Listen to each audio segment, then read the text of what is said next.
Hello प्यारे बच्चों, कैसे हो सभी? ठीक है, मज़े में, मस्त। चलिए, तो क्लास 10th एक बहुत इम्पोर्टेंट क्लास है बेटा आप लोगों की ना। अब आज मैं आपका chapter first chemical reactions and equations, chemical reactions and equations, ये चैप्टर स्टार्ट करेंगे। ओके, तो चलो स्टार्ट करने से पहले एक बार जो फर्स्ट टाइम चैनल पर आए हैं, चैनल को सब्सक्राइब कर लें और नोटिफिकेशन बटन ऑन कर लें ताकि आपको नेक्स्ट वीडियोस का नोटिफिकेशन तुरंत मिल जाए, है ना। अब देखिए, क्लास 10th वाले बच्चों के लिए मैंने फर्स्ट वीडियो जो डाला था उसका लिंक मैं डिस्क्रिप्शन बॉक्स में दे दूंगा नीचे इस वीडियो के, जिसमें मैंने केमिकल बॉन्डिंग का इंट्रोडक्शन किया है कि भाई केमिस्ट्री में आपने 9th क्लास में फिजिकल एंड केमिकल चेंजेस पढ़े हैं, तो कैसे कुछ सब्सटेंसेस आपस में रिएक्ट करते हैं और कुछ नया बनाते हैं। The reactions, the changes in which something new is formed are called chemical changes, है ना। तो चलिए चैप्टर की शुरुआत करते हैं। केमिकल रिएक्शन किसे कहते हैं और इक्वेशन किसे कहते हैं। सबसे पहले तो इस चैप्टर में जब स्टार्टिंग कर रहे हैं तो आपको ये चीज़ क्लियर होना चाहिए कि what do you mean by chemical reactions, ठीक है। तो इसको हम बता सकते हैं any chemical change expressed in words is called chemical reaction। देखो फॉर एग्जांपल मैं लिखता हूँ कि हाइड्रोजन गैस 2 मोल्स एक्चुअली वैसे तो react with oxygen gas to form H2O, 2 molecules of H2O, ये मान लो गैस स्टेट में बन रहे हैं। तो इसको यदि हम केमिकल रिएक्शन के अकॉर्डिंग लिखना चाहें तो हम क्या लिखेंगे कि भाई hydrogen reacts with oxygen to form water, ठीक है। ये क्या हो गया, तुम्हारा केमिकल रिएक्शन हो गया। और इक्वेशन, इसी प्रोसेस को, केमिकल चेंज हो रहा है ना, उसी केमिकल चेंज को यदि हम इस तरह से लिखते हैं, सिंबल्स में लिखते हैं, सिंबल्स में रिप्रेजेंट किया, फॉर्मूले से रिप्रेजेंट किया, तो उसको हम बोलेंगे केमिकल इक्वेशन। ध्यान रखना, हर बच्चे को ये डिफरेंस पता होना चाहिए। मैं अभी 11th क्लास में 12th क्लास में बच्चों से पूछ लेता हूँ, अभी नए नए बच्चे जब 11th में आते हैं कि बेटा चलिए केमिस्ट्री पढ़ रहे हैं, सारी चीज़ें ठीक है, आपने 9th में पढ़ा, 10th में पढ़ा, केमिकल रिएक्शन किसे कहते हैं, तो बस वही जी ऐसे reactants react to form product, this process is known as chemical reaction. नहीं बेटा, एक्चुअली आपको क्लियरली पता होना चाहिए कि any chemical change when expressed in words is called chemical reaction and any chemical change when expressed in the form of symbols, ठीक है, और फॉर्मूले इज कॉल्ड केमिकल इक्वेशन, ठीक है बेटा। चलिए, तो ये हमारा इस चैप्टर का जो नेम है उसका मीनिंग हमने डिस्कस किया, केमिकल रिएक्शन एंड इक्वेशंस। अभी कुछ जनरल बातें इंट्रोडक्शन टाइप से हम करेंगे। देखो, बहुत सारी केमिकल प्रोसेसेस हम देखते हैं अपने सराउंडिंग में, अपने डेली लाइफ में, इवन कि हमारी बॉडी में भी बहुत सारी केमिकल रिएक्शंस होती हैं। जो फूड हम लेते हैं किसी भी फॉर्म में, मतलब कुछ भी ले रहे हो आप, चपाती ले रहे हो, राइस ले रहे हो ना, आलू का पराठा ले रहे हो, या फिर गुलाब जामुन ले रहे हो। गुलाब जामुन का नाम सुनते ही मुंह में पानी आता है ना। लड्डू खा रहे हैं, बर्फ़ी खा रहे हैं, अच्छी अच्छी चीज़ें खाएं, हेल्दी फूड खाएं ना, जंक फूड ना खाएं और कोल्ड ड्रिंक्स वगैरह यूज़ ना करें। नींबू पानी पिएं गर्मी के मौसम में, या फिर अपना जो नेचुरल चीज़ें हैं उनका ज़्यादा सेवन करें, वो शरीर के लिए हेल्दी होती हैं, ठीक है। तो बहुत सारी केमिकल रिएक्शंस होती हैं बॉडी में। बता रहा था आपको कि जो फूड हमने लिया, बॉडी के अंदर जाके एक प्रोसेस होता है डाइजेशन, आपने बायो में पढ़ेंगे शायद अभी, लाइफ प्रोसेसेस का जो चैप्टर है 10th क्लास में। तो डाइजेशन में क्या होता है, जो कॉम्प्लेक्स फूड पार्टिकल्स होते हैं वो ब्रेक डाउन होते हैं सिंपलर सब्सटेंसेस में, ठीक है, और फिर सिंपलेस्ट फॉर्म ग्लूकोज में कन्वर्ट होते हैं जो लास्ट में जाके, जिससे कि फिर हमें एनर्जी मिलती है। तो बहुत सारी रिएक्शंस हमारी बॉडी में चलती रहती हैं, सराउंडिंग्स में भी हम देखते हैं। आपने रस्टिंग ऑफ आयरन का एग्जांपल देखा होगा, यदि लोहे को कुछ दिन खुला छोड़ दें तो उसके सरफेस पे ब्राउन ब्राउन पाउडर सा एक लेयर डिपॉजिट हो जाती है, इसको हम क्या बोलते हैं, जंग लगना बोलते हैं, रस्टिंग ऑफ आयरन बोलते हैं। आपने सुना होगा आपके घर पे जो लेडीज़ हैं, मम्मी हैं, सिस्टर हैं, और जो है ज्वेलरी यूज़ करते हैं, जो सिल्वर की ज्वेलरी है, चांदी की ज्वेलरी, वो धीरे धीरे डल हो जाती है, शाइनी सरफेस उसका ना, शाइनिंग कम हो जाती है, ब्लैक कोटिंग उस पर जमा हो जाती है। तो सिल्वर सल्फाइड, एयर में जो सल्फर ऑक्साइड्स वगैरह उनके साथ रिएक्शन करके सिल्वर क्या बनाता है, सिल्वर सल्फाइड, Ag2S, इसका कलर होता है ब्लैक। इस वजह से सिल्वर के आर्टिकल्स ब्लैक पड़ जाते हैं, ठीक है। तो बहुत सारी रिएक्शंस होती हैं। अब उन रिएक्शंस को समझने से पहले आपको ये पता होना चाहिए कि फिज़िकल और केमिकल प्रोसेस क्या होते हैं। आपने 9th क्लास में पढ़ा है ना, फिज़िकल चेंजेस। अब भाई बहुत सारे चेंजेस हमारे सराउंडिंग्स में हो रहे हैं, बट हमें ये तो पता लगे कौन सा चेंज फिज़िकल चेंज और which change is chemical change. तो हाउ विल यू आइडेंटिफाई, कैसे आइडेंटिफाई करेंगे? तो देखो, कोई भी ऐसा प्रोसेस जिसमें मैं पहले केमिकल चेंज को बता दूं तो उसके बाद फिजिकल चेंज थोड़ा इजी हो जाएगा। इफ़ मैं एक सिंपल लैंग्वेज में थोड़ा सा शॉर्ट में बोलता हूँ, हमेशा बच्चों को बताता हूँ कि if something new is formed, यदि कुछ नया बना जो पहले नहीं था, जो चीज़ें हमारे पास पहले थी उनसे कुछ ऐसा बन गया जो पहले नहीं था। If something new is formed, then the change is called chemical change। क्या कहलाएगा बेटा? केमिकल चेंज कहेंगे, ठीक है, ध्यान रखना सभी एनर्जी के साथ ना। फिजिकल चेंजेस में क्या होता है? द चेंजेस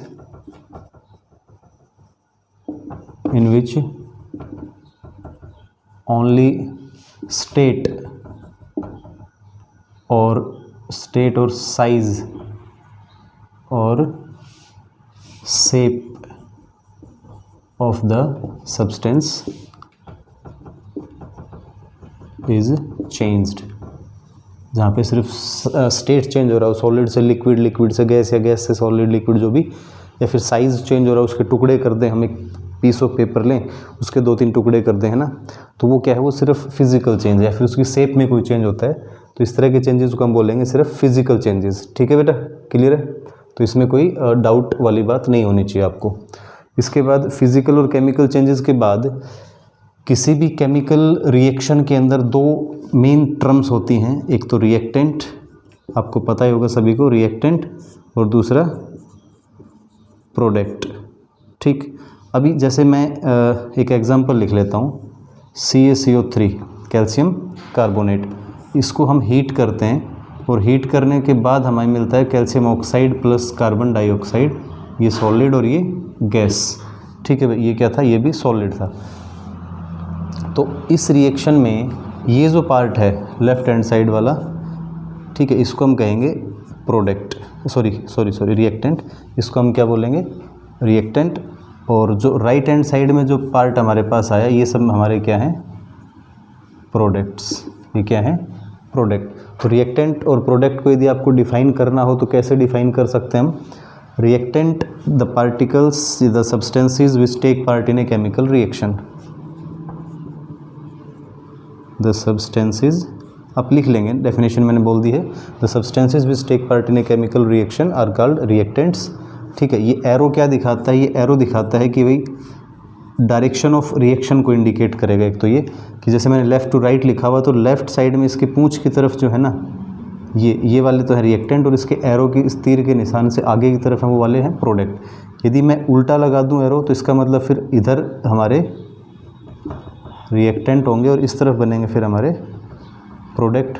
ठीक है, ये रिवर्स रिएक्शन हो जाएगी एक्चुअली, ये रिएक्टेंट और ये प्रोडक्ट। तो ध्यान रखना एरो का, ये हमें डायरेक्शन ऑफ रिएक्शन को इंडिकेट करता है कि भाई रिएक्टेंट किधर है, प्रोडक्ट किस तरफ, और रिएक्शन में किस तरफ से किस तरफ जा रही है, प्रोडक्ट किस तरफ बन रहा है। ठीक है बेटा, अब एक चीज़ और इम्पोर्टेंट जो मैं आप लोगों को बता दूं, जल्दी से आपकी बुक्स में नहीं मिलेगा, आपको नहीं बताया जाता, डिस्कस नहीं किया जाता, और बहुत इंपॉर्टेंट पॉइंट है। जब भी कोई केमिकल चेंज होता है, जब भी कोई केमिकल रिएक्शन होती है, तो कैसे होती है? देखो, एक रिएक्टेंट मॉलिक्यूल्स के बीच में रिएक्टेंट मॉलिक्यूल के अंदर, रिएक्टेंट पार्टिकल्स के अंदर एक होता है फोर्स ऑफ अट्रैक्शन। जैसे मान लो हम दिखाएं कि NH4 NC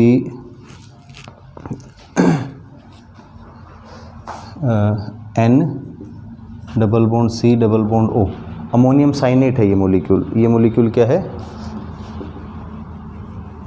अमोनियम साइनेट। मैं क्या बताना चाह रहा हूँ कि यहाँ पे ये एटम्स आपस में एक दूसरे के साथ जुड़े हुए हैं ना, रिएक्टेंट के अंदर ये एटम्स आपस में एक दूसरे के साथ जुड़े हुए हैं, जिसको हम क्या बोलते हैं? बॉन्ड। मैंने कहा कि फर्स्ट वीडियो मैंने डाला हुआ केमिकल बॉन्डिंग के बारे में, वो आपको देखना है, ठीक है। तो मैं लिख सकता हूँ कि in reactant the different atoms are attracted, या हेल्ड भी लिख सकते हैं, held together, attracted to each other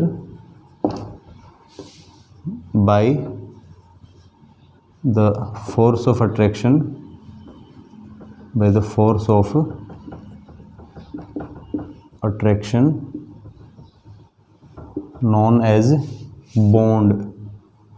क्या बोलते हैं इसको? हम बॉन्ड कहते हैं, केमिकल बॉन्ड कह देते हैं। तो केमिकल बॉन्ड क्या है वो सारा मैंने पिछले वीडियो में आपको बताया हुआ है, मैं डिस्क्रिप्शन में उसका लिंक नीचे दे दूंगा, उसको देख लेना। तो यहाँ ये बॉन्ड्स हैं। अब जब इसको हम हीट करते हैं, बहुत इंपॉर्टेंट रिएक्शन, इसके बारे में थोड़ा डिटेल बताऊंगा अभी इसका क्या था ये। तो जब इसको हीट करेंगे तो ये चेंज हो जाता है, कैसे? NH2C double bond O NH2, इसको बोलते हैं यूरिया। तो अभी दो बातें हैं। पहली बात जो मैं बताना चाह रहा हूँ, फर्स्ट इम्पोर्टेंट पॉइंट, वो क्या कि ड्यूरिंग द केमिकल रिएक्शन, जब भी कोई केमिकल रिएक्शन होती है तो पहले जो रिएक्टेंट पार्टिकल्स में पुराने बॉन्ड हैं वो ब्रेक होते हैं। ड्यूरिंग एनी केमिकल रिएक्शन या केमिकल चेंज कहते हैं हम, the old bonds are broken. ठीक है भाई, ओल्ड बॉन्ड्स आर ब्रोकन। कहते हैं ना कि भाई जब इंसान मरता है तो फिर उसको वो पुनर्जन्म होता है उसका, या आत्मा मरती नहीं, आत्मा एक इंसान से दूसरे या एक शरीर से दूसरे शरीर में चले जाती, तो पुराना शरीर छोड़ के ही तो नए शरीर में जाएगी, है ना। तो उसी तरह से ओल्ड बॉन्ड्स ब्रोकन होंगे, गेट ब्रोकन, वो टूट जाएंगे, और new bonds are formed in the product, and new bonds are formed in the product molecules. तो सबसे पहले क्या होता है, पुराने सारे के सारे बॉन्ड टूटेंगे, ठीक है, जितने बॉन्ड पुराने बॉन्ड है वो सब टूटेंगे, और फिर रीअरेंजमेंट होगा दोबारा से, फिर नए बॉन्ड बनेंगे। जैसे मान लो हम लिखते हैं सिंपल सा एग्जांपल H2+O2, तो पहले क्या होता है, हाइड्रोजन अलग हो जाते हैं एटम। इसी तरह से ऑक्सीजन के एटम्स अलग हो जाएंगे और फिर ये मिलेंगे और फिर बनेगा HOH, जैसे H2O जिसको हम बोलते हैं ना, तो वाटर में। तो वाटर बनने से पहले ये जो मॉलिक्यूल्स है, हाइड्रोजन मॉलिक्यूल, उसमें दो एटम जुड़े हैं, वो पहले वो अलग अलग होंगे। ऑक्सीजन के मॉलिक्यूल में ऑक्सीजन एटम अलग अलग हो जाएंगे, उसी तरह से यहाँ पे, ठीक है। तो ये बहुत इंपॉर्टेंट चीज़ ध्यान रखना हमेशा, रिएक्शन जब भी कभी होती है तो पहले पुराने वाले बॉन्ड टूटेंगे, फिर नए बॉन्ड बनेंगे। हाँ, ये जो मैं बता रहा था कुछ एक्स्ट्रा पॉइंट, अब ध्यान रखना कि क्लास में धीरे धीरे आपको एक हाई लेवल की तरफ लेके चलूँगा। सिर्फ आप बोर्ड एग्ज़ाम्स तक सीमित नहीं रहना हमें, हमारा टारगेट कुछ कंपटीशन एग्ज़ाम्स के लिए भी रहेगा जो आप 10th क्लास के बेस पे देते हो, NTSC का एग्ज़ाम जैसे है।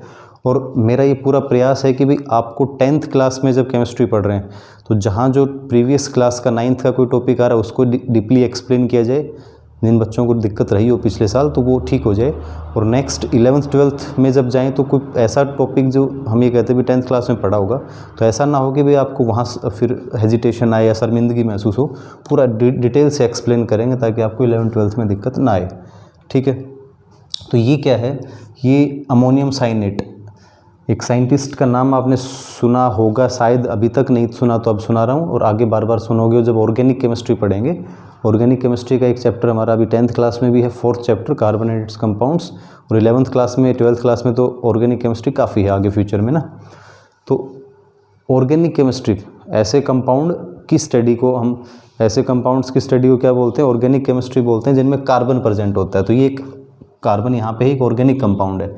और ये वुलर, एक साइंटिस्ट था वुलर, उससे पहले, वुलर से पहले ये माना जाता था कि भाई ऑर्गेनिक कंपाउंड्स सिर्फ भगवान बना सकता है, इंसानों की बस की बात नहीं है। मतलब organic compounds can only be prepared only in the body of animals और plants under the influence of some mysterious forces.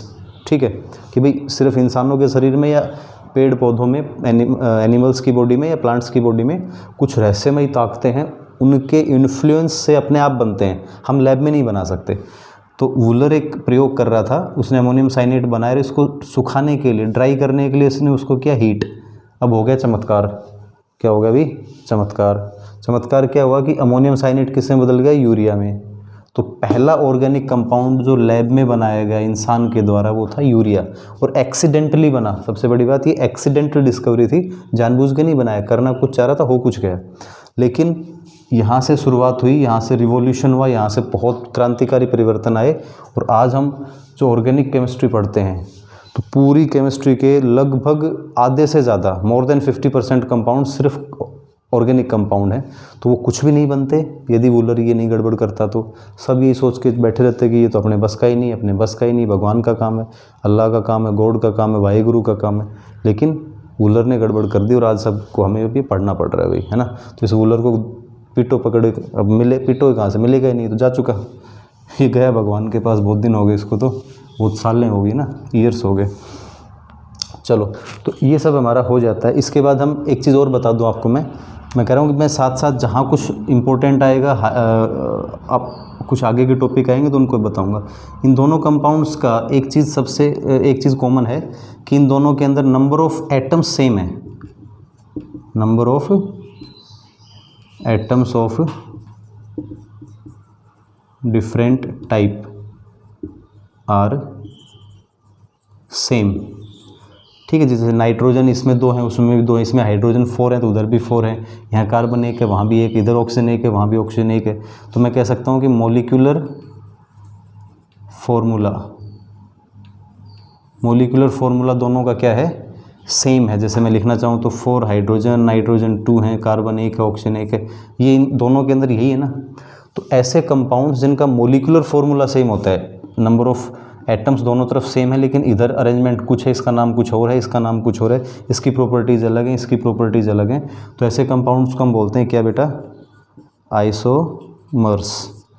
Isomers, ध्यान रखना, compounds having same molecular formula but have different physical and chemical properties। ठीक है भाई, ऐसे compound जिनकी physical और chemical properties में डिफरेंस होता है लेकिन मॉलिक्यूलर फार्मूला सेम, उनको हम आइसोमर्स कहते हैं, और इस प्रॉपर्टी को आइसोमेरिज्म कहा जाता है। ये भी हम पढ़ेंगे आगे, उसमें 4th चैप्टर में भी आएगा आपका और आगे भी आता रहेगा। तो ठीक है, इसका स्क्रीनशॉट ले सकते हो, नोट कर लो साथ साथ। चलो अब आगे चलते हैं। इसके बाद ये सारी चीज़ें हो गई। अब हम डिस्कस करेंगे कि ऐसी कौन कौन सी प्रॉपर्टीज़ हैं जिनकी मदद से हमें ये पता लगे कि by the help of which we can find out that there is a chemical change taking place, कि यहाँ पे कोई केमिकल चेंज हो रहा है, उसकी पहचान हम कैसे कर सकते हैं, उसके बारे में बात करेंगे। ठीक है भाई, कैरेक्टरिस्टिक्स ऑफ केमिकल रिएक्शन इसको हम कह सकते हैं। Characteristics of chemical reaction. ठीक है भाई, तो सबसे पहला जो चेंज मतलब ऐसी कैरेक्टरिस्टिक्स जो विजिबल हैं, जो दिखाई देती हैं, जिनको महसूस कर सकते हैं और जिनको देख के फिर ये पता लगे, ये आइडिया लगे कि हाँ यहाँ पे कोई केमिकल चेंज हुआ है। तो इसमें फर्स्ट हम बता सकते हैं evolution of gas. Evolution of gas निकले। गैस तो सभी छोड़ते हैं वैसे तो ना, तुम भी छोड़ते होगे कभी कभी जब पेट खराब होता है तो। पर चलो हम उस गैस की बात नहीं कर रहे हैं, अभी गैस की बात कर रहे हैं कि ऐसा कोई केमिकल चेंज जिसमें गैस प्रोड्यूस हो। फॉर एग्जांपल जैसे कैल्शियम कार्बोनेट को यदि हीट किया जाए, इस सॉलिड सब्सटेंस को, ब्रैकेट में एस लिख रहे हैं, इसका मतलब ये स्टेट को रिप्रेजेंट करता है, अभी बताएंगे भी आगे। तो इसको जब when we heat calcium carbonate then we get calcium oxide solid form में and carbon dioxide as a gas. ठीक है, तो इवोल्यूशन इसका हमें नज़र आएगा। और भी रिएक्शंस हम दिखा सकते हैं। जिंक मेटल है, इसको यदि एसिड के साथ रिएक्ट करवाएं, डाइल्यूट एसिड ले लिया हमने, डाइल्यूट मतलब इसमें पानी मिला रखा हो थोड़ा सा ना, डाइल्यूट किया हुआ, तो एसिड्स मेटल्स के साथ रिएक्शन का अभी हम जब पढ़ेंगे 3rd चैप्टर तुम्हारा मेटल नॉन मेटल, वहाँ भी आएगा ये। और ये याद कर लो कि whenever a metal reacts with N acid क्या बनता है, अभी साल्ट प्लस गैस रिलीज होती है। तो जिंक क्लोराइड ये आपका साल्ट बनेगा प्लस हाइड्रोजन गैस यहाँ पे इवॉल्व होगी। क्या निकलेगा अभी, हाइड्रोजन गैस। इसको हम दिखा सकते हैं बेटा, देखो कैसे दिखा सकते हैं। ये भी कर लिया, मान लो ये हमारा एसिड हो गया, ठीक। क्लोज्ड कंटेनर हमें लेना पड़ेगा, जैसे ये क्लोज्ड कंटेनर, इसमें हम लगा दें एक डिलीवरी ट्यूब बोलते हैं इसको, कि ये गैस उधर रिलीज़ करेगा। इसको थोड़ा ऊपर रखना था, गैस इसमें से इकट्ठा होकर ऊपर जाए। यहाँ पे हमने डाल दिया जिंक, ये क्या है, जिंक, और ये HCl। अभी इसको इधर ले जाते हैं और इसको डिप कर देते हैं एक बीकर में जहाँ पे क्या भरा हुआ है, वाटर H2O। तो यहाँ से क्या होगा, जो गैस बनेगा वो इधर आएगा और फिर यहाँ निकलेंगे एयर बबल्स। या फिर हाइड्रोजन जो गैस है ना, इसके लिए एक और एक्सपेरिमेंट कर सकते थे हम कि यहीं पे जैसे इसको कट कर दें, गैस आएगी इधर, तुम यहाँ पे एक जलती हुई मैट स्टिक लेके आओ। क्या लेके आओ, मैट स्टिक, माचिस की तिल्ली ना। तो क्या होता है, या फिर इस बीकर के ऊपर भी कर सकते हो एकदम से, तो पॉप साउंड के साथ हाइड्रोजन गैस जलती, वहाँ पे एकदम से आवाज़ आएगी, इस तरह की आवाज़ आएगी, एकदम से साउंड होगा, पॉप पॉप साउंड बोलते हैं। तो उसका कारण क्या होता है कि वो हाइड्रोजन हाईली इन्फ्लेमेबल है, बहुत तेज़ी से आग पकड़ता है। तो पूरी जो गैस थी वहाँ पे हाइड्रोजन गैस, वो सारी एकदम से जलेगी, और जैसे वो जगह खाली होगी, गैस हमें पता है ना, ये मैटर का पार्ट 9th क्लास में आपने पढ़ा है। तो जैसे ही वो गैस पूरी खर्च हो जाएगी, जल जाएगी, तो उसकी जगह जो खाली होगी, उस वैकेंट स्पेस को फिल करने के लिए आसपास की हवा एकदम से उधर दौड़ेगी झटके से, जिसकी वजह से फिर आवाज़ प्रोड्यूस होती है। तो ये फर्स्ट प्रॉपर्टी होगी हमारी कि वहाँ पे क्या हो सकता है, गैस इवॉल्व हो सकती है। इसके बाद सेकंड प्रॉपर्टी की बात करते हैं। सेकंड प्रॉपर्टी में हम क्या दिखाते हैं, formation of precipitate. Formation of precipitate. Precipitate का मतलब होता है सॉलिड फॉर्मेशन, सॉलिड बनता है वहाँ पे।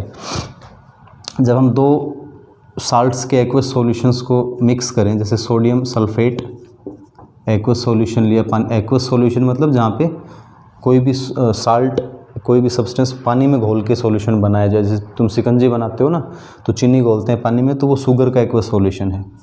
उसकी रिएक्शन हम बेरियम क्लोराइड के एक्वस सॉल्यूशन से करें, इन दोनों सॉल्यूशंस को मिक्स करें, तो हमारे पास क्या आएगा, बेरियम सल्फेट बनेगा, BaSO4 plus sodium chloride 2NaCl और बेरियम सल्फेट। ये इसके PPT बनेंगे, सॉलिड बनेगा, ये एक्वस है मतलब पानी में घुला रहेगा। इसके छोटे छोटे प्रेसिपिटेट बन जाएंगे, दाने दाने से बन जाएंगे सॉलिड, और वो नीचे डिपॉजिट हो जाते हैं। इसको हम फिल्टर करके अलग कर सकते हैं। तो ये भी एक पहचान है। और भी देखो बेटा, मैं एक बात हमेशा कहता हूँ, 9th के बाद साइंस में, विशेषकर फिजिक्स केमिस्ट्री बायो में, किसी एक बुक से नहीं चिपकना है। कभी ये सोचो कि सर हमारी बुक में तो ये एग्जाम्पल नहीं है ना, हमारी बुक में तो 3 एग्जाम्पल है, हमारी बुक में 4 एग्जाम्पल हैं। तो एग्जाम्पल्स अलग अलग हो सकते हैं, कॉन्सेप्ट कभी नहीं बदलेगा। जो मैंने कहा कि फॉर्मेशन ऑफ प्रेसिपिटेट, तो ये चीज़ आपको समझनी है कि ऐसी रिएक्शंस जिनके अंदर क्या बनते हैं, PPT फॉर्मेशन होता है, उनको हम बोलेंगे, वो एक कैरेक्टरिस्टिक है। थर्ड हम बता सकते हैं change in colour. Change in colour या अपीयरेंस ऑफ कलर, मतलब हमारे रिएक्टेंट कलरलेस रहें, प्रोडक्ट साइड में कुछ कलर सब्सटेंस बन जाए, तो उसको हम कह सकते हैं चेंज इन कलर। तो यहाँ पे हम आपको दिखाएं कि लेड एसीटेट CH3COO, ये एसीटेट आयन है, और ये लेड, इसको हम बोलेंगे लेड एसीटेट। तो इसकी रिएक्शन पोटेशियम आयोडाइड के 2 मोलिक्यूल लिए जाएं, 2 मोल्स, ठीक है। इसके साथ यदि रिएक्शन करते हैं तो इधर क्या बनता है, PbI2 lead iodide, lead iodide, जो कि क्या है, एक येलो कलर का सब्सटेंस है, येलो PPT बनेंगे, प्लस हमारे पास बन जाएगा पोटेशियम एसीटेट के, या फिर ऐसे दिखाएंगे इसको CH3COO के 2 मोलिक्यूल, ये 2 ये बन जाएंगे, पोटेशियम एसीटेट साल्ट बन जाएगा, ठीक है। तो इस तरह की और भी रिएक्शंस हो सकती हैं जिनके अंदर क्या हो रहा है कि इधर क्या है, हमारे पास कलरलेस सॉल्यूशन है, ये साल्ट है तो इसका भी एक्वस सॉल्यूशन लेंगे, इसका भी हम एक्वस सॉल्यूशन लेंगे, ये घुला रहेगा ये एक्वस सॉल्यूशन के अंदर, और ये PPT बन जाएंगे, इसके तुम्हारे येलो कलर के प्रिसिपिटेट्स बनेंगे। बहुत मैजिकल रिएक्शन होगी, जैसे 2 कलरलेस पानी, एक जो बिल्कुल कलरलेस सॉल्यूशंस हैं, पानी जैसे दिख रहे हैं, उनको जैसे ही मिलाओगे एकदम से पीला पीला कलर, मतलब येलो इस कलर, बहुत शानदार रिएक्शन ये है, तो देखने में बड़ा इंटरेस्टिंग लगता है, हम लैब में करके भी दिखा सकते हैं। उसके बाद next, change in heat, change in temperature भी कह सकते हैं, फोर्थ में चेंज इन टेम्परेचर, शॉर्ट में लिख रहा हूँ। तो चेंज इन टेम्परेचर में, एक मिनट बेटा,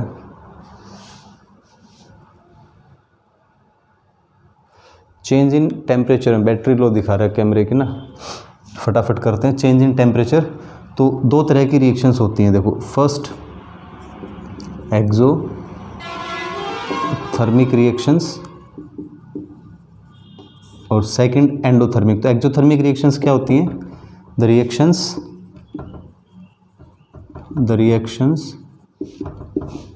इन which heat is given out और released, we can say released, जिन रिएक्शंस में हीट बाहर निकलती है उनको हम एक्सोथर्मिक रिएक्शंस बोलेंगे। जैसे हम कैल्शियम ऑक्साइड सॉलिड है, इसके साथ यदि वाटर मिक्स करें, 2 वाटर मोलिक्यूल्स दिखा सकते हो आप यहाँ पे, तो तुम्हारे पास बन जाएगा कैल्शियम हाइड्रोक्साइड, कैल्शियम एक मोलिक्यूल से काम चल जाएगा ना, कैल्शियम हाइड्रोक्साइड। इसको हम बोलते हैं लाइम, क्विक लाइम, इसको क्या बोलते हैं, क्विक लाइम, और इसको स्लैक्ड लाइम, स्लैक्ड चूना हिंदी में बोल देते हैं इसको चूना, और इसको बुझा हुआ चूना। इसके अंदर जो आग थी, जो गर्मी थी, जो एनर्जी थी, हीट थी, पानी में डालते वो निकल गई और क्या बन गया, बुझ गया। इसमें हीट थी, इसमें एनर्जी थी, वो रिलीज होगी, हीट बाहर निकल रही है। इस तरह की रिएक्शन आपने देखा होगा, नहीं देखा तो देख लेना। जो कई बार वाइट वाश करते हैं मकानों में, घरों पे, तो वो जो कड़ी होती है ना, इसको हम क्या बोलते हैं, कैल्शियम ऑक्साइड चूना, क्विक लाइम। इसको जब मटके में या किसी बर्तन में, पॉट में या किसी और बकेट वगैरह में डाल के इसमें पानी डालते हैं तो एकदम से उबलने लग जाता है वो सॉल्यूशन, उसमें से भाप निकलती है, बहुत गर्म हो जाता है, तो वहाँ से हीट रिलीज़ हो रहा है, ठीक है। सेकंड टाइप की जो रिएक्शन है वो है एंडोथर्मिक। एंडोथर्मिक रिएक्शंस, उसका उल्टा, बिल्कुल अपोजिट ऊपर वाले का, जहाँ पे हीट क्या होता है, एब्जॉर्ब होता है। Reactions in which heat is absorbed, बाहर से हम हीट सप्लाई करेंगे। यदि reactions in which heat is to be supplied, heat वहाँ पे देनी पड़ेगी बाहर से हमें, ऐसी रिएक्शंस को हम एंडोथर्मिक रिएक्शंस बोलेंगे। For example calcium carbonate solid लें, इसको यदि तोड़ना हो, ब्रेक डाउन करना हो, कैल्शियम ऑक्साइड और कार्बन डाइऑक्साइड गैस में, और भी बहुत सारे एग्जाम्पल हो सकते हैं, तो आप कुछ एग्जाम्पल्स को ज़रूर याद रखें। तो इस तरह से यदि हम इसको हीट करेंगे इस सब्सटेंस को, तो ये ब्रेक डाउन हो जाएगा, it undergo decomposition to form calcium oxide and carbon dioxide. Thermal decomposition है ये। अभी जब आगे हम पढ़ेंगे टाइप ऑफ रिएक्शंस, तो वहाँ मैं आपको बताऊंगा थर्मल डिकम्पोजिशन का पार्ट है ये, कि यहाँ पे रिएक्शंस हीट करने पर टूट जाती हैं। ठीक है बेटा, तो आज के लिए इतना ही आप लोगों के लिए, 10th क्लास वाले बच्चों के लिए। अगले वीडियो में अगला टॉपिक मैं लेकर आऊँगा, तब तक इसके नोट्स बनाएं अच्छे से, सभी इसको रिवाइज़ करें, पढ़ें, और इससे रिलेटेड जो क्वेश्चंस आपको मिल सकते हैं जहाँ से भी, वो करें। कोई भी प्रॉब्लम आपको आती है तो कमेंट सेक्शन में ज़रूर मुझे बताएं। वीडियो कैसा लगा ये भी ज़रूर बताएं, और शेयर करें ज़्यादा से ज़्यादा अपने फ्रेंड्स के पास। ठीक है, हमें बहुत फैलना है, बढ़ना है, और वो तभी होगा जब हम शेयर करेंगे। चीज़ें बांटने से कहते हैं ना बढ़ती हैं, तो बांटो, फैलाओ। Thank you.